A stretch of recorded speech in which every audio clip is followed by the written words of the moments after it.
Hello everyone. I want to share with you how I use multiple online tools to create a blended learning environment for my students, for my high school students, where I teach mostly history classes.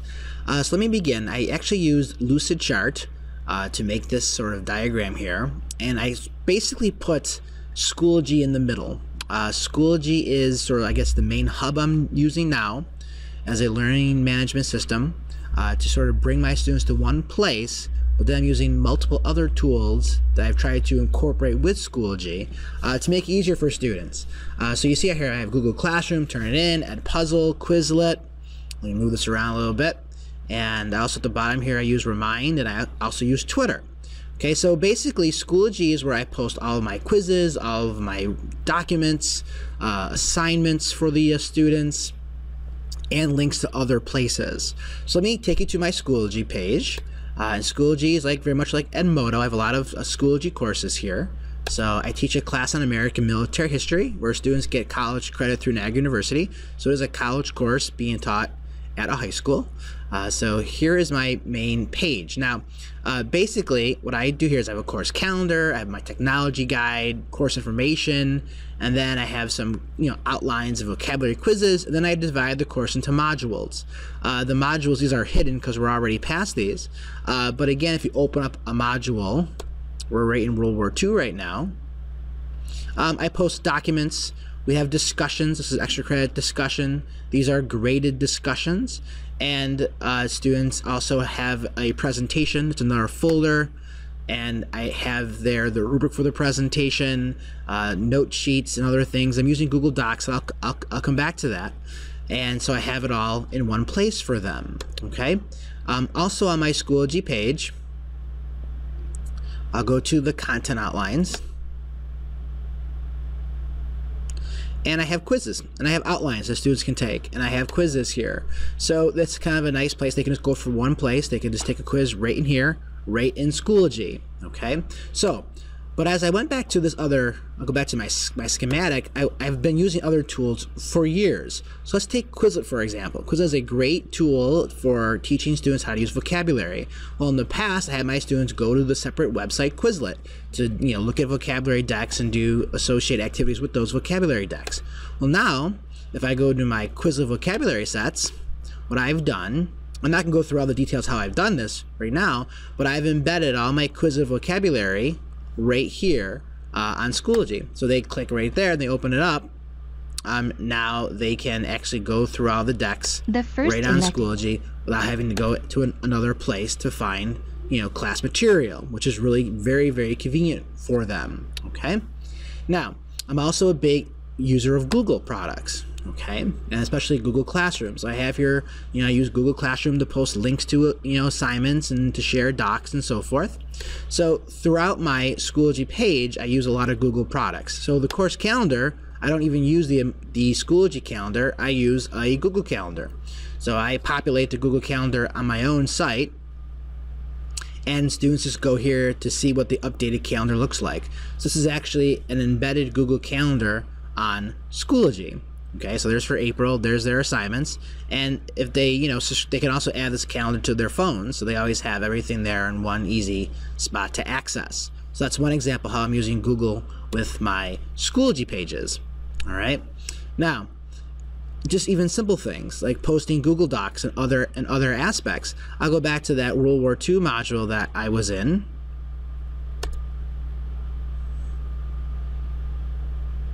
Okay. And again, we have some discussion questions. This is just a simple Google Doc, and I just put the link to that Google Doc on my Schoology page. So I'm still using Google products, and they can look at the study guide questions. Okay, but I'm also using Google Classroom. So what I've done, if I go to Google Classroom, if I click on my American military history class, you can see I made my own background, so it looks very much like Niagara University and Clarence. Anything we've done throughout the year, World War II presentations, study guides, debates, Sherman debate, I've always posted through Google Classroom. Now, can students go directly to the site? Certainly they can, and a lot of them do because they're just used to going to classroom.google.com. But I use this because I want to share out note sheets and I want to share out documents that I have access to immediately. So that's the wonderful thing about Google Classroom. If I open this up, let me actually go to one that's already been worked upon. let's see here, Pullman debate note sheets. If I go to Pullman debate note sheet for the debaters, and I can, open up the assignment. I didn't do it correctly, I'm sorry. Boom, boom, boom. Let me just go to the Pullman debate. Okay. And if I go to student work, I can access their work at any time. Now, they don't turn work in here, but I can go into this file. I know the student, I can look at, who's working on this particular file and see what they've done on it. So I have complete access to any Google Doc at any time that I share out through Google Classroom, okay? And if the students were on this document right now live, I would see them working on it and who was working on which section of it. But I share all of that out through my Schoology pages. So for example, if I go down to World War II presentations, we're working on this right now. I've created note sheets that they have to work on for each chapter, and it says right here Google Classroom. I click on this link, it takes them right to their Google Classroom page, which is super convenient. So all I do is if I'm in the instructions of an assignment on Google Classroom, I just share the link of that assignment on my Schoology page, and it takes them right to it. So again, I'm sort of trying to streamline the process for them, okay? Now, Turnitin, I've been always a huge advocate of using Turnitin. Students submit work to Turnitin.com directly.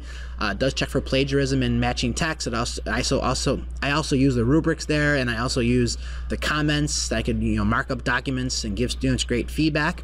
If I go to my Turnitin page, I have all my classes here. At the beginning of the year, I made classes right within Turnitin, and students had to submit assignments here directly. So they had to go to two sites. So they had to go to Schoology, and they had to submit assignments to Turnitin.com. But now Turnitin can also be integrated with Schoology. So if I go back to all my classes on Turnitin.com, these are the sections that were created automatically for my Schoology sections. So if I go to this one, now any assignment that I make in Schoology automatically creates a Dropbox and Turnitin without me even have to even go to Turnitin.com.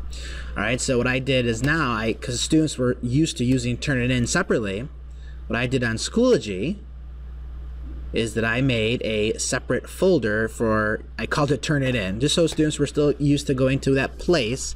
And now I just made an assignment on Schoology, and I made the assignment right here, and students can turn in their work right here. But if I go to Turnitin.com, their work is also here, and I can also offer comments. I can view all their works.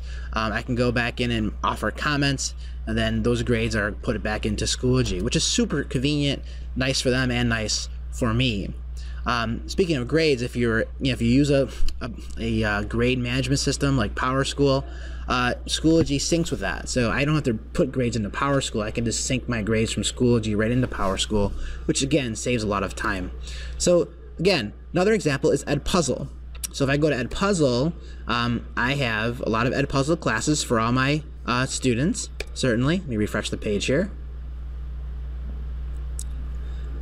And again, beginning of the year, students had to go to Edpuzzle separately. Okay, so they had to go to Edpuzzle. They had to watch videos that I put up from like crash course videos, or videos that I made and plus crash course videos. So I made some of these videos. They had to watch those, and I post questions, and it keeps track of when they watch it, how long they watched it, and even the answers to their questions. But now if I go to the bottom, there's this great share button on Edpuzzle. If I press share, these links take them directly to the Edpuzzle assignment. So now what I do, if I go back to Turnitin, I made an Edpuzzle folder. I go down the bottom here. I made an Edpuzzle folder. So now students can just go here to Edpuzzle, right here to Schoology, and then they can go to they could watch it embedded right here, or they click on these links and it takes them right to the Edpuzzle assignment. So again, it takes them to another spot, but again, they don't have to log in. They don't need multiple logins for everything. Since we're using mostly Google products, even Edpuzzle recognizes their Google logins. Even Turnitin, everything's one password, one place, and there's not a lot of confusion of where students actually have to go to find their related materials. So I think that's really important. It makes things very, very, very, very easy. So they just watch the video right here, okay? Or they could watch it. You could also embed it, but if you embed it, I noticed students can't make it full screen. So I stopped embedding, and I actually just post the link. So that's kind of a nice thing for them as well. All right, so I talked about Classroom, Turnitin, Edpuzzle, and Quizlet. So those are all sort of integrated right within Schoology. But I do use 2 other products that aren't as integrated. But this really is just more for, great access to communication. I use Remind, and Remind is a great tool to send out text messages to students. So again, I can send out messages, attachments, and they get right to their phone or right to the app. Now, I did post the directions on how to do all this on my Schoology page, but this is a separate application. It's not embedded into Schoology. So I made this like technology guide. DK is my nickname for a lot of my students call me that, Dr. Kotlik, so I became DK, which is kind of fun. I love Harry Potter, so make it kind of fun for them. And this is all the directions of how to get to all of the things that we do, but here's the directions of how to get to Remind. So that was really nice and easy for them, okay? And back to my, I also use A-Class Twitter as a way to make my blended learning environment. So this has been a lot of fun this year. So I made this Twitter, and almost all the kids have a Twitter, and we all, everybody joined it. And I just, I made it almost kind of a fun thing for us to do as a class together, which is really kind of nice. So we have a lot of debates. So during debates, I send out tweets of who's winning a debate. And right during the debate, I have live tweeting where I tweet out like color commentary during the debates while they're going on, and students are listening to this, watching it, and they're commenting.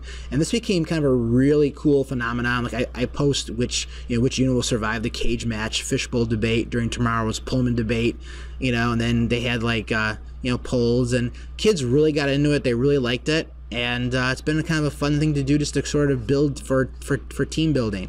The way my course is organized, I have 6 groups, and each group takes on an actual unit. So for example, this unit, the 117th Infantry, actually won the one debate, so I posted their unit insignia. So every team has unit flags posted around the room, so we have all these insignias all over the classroom. So students really got into this. I can show you some of my photos. We even had class t-shirts. So I'm sorry, where are my photos? Boom, boom, boom. Oh, can't find them now. But we've had class t-shirts and things like that, which were really kind of nice. We'll go back to the photos earlier in the year. So you can sort of see that we have NAG University t-shirts. Students, we had some Civil War reactors come on in. So that was kind of a lot of fun. And there's their shirts, which we wear on we call them Purple Battalion days. So we have a lot of fun together with this. So it's kind of a nice example of team building. So I hope this makes sense. I wanted to share it since we're talking about online learning, and we're talking about most of us working in more of a blended learning environment. Here's one way to incorporate multiple learning tools, basically in one nice convenient spot. So hopefully this makes sense. Hope that you found this useful, and have a great day. Take care. Bye.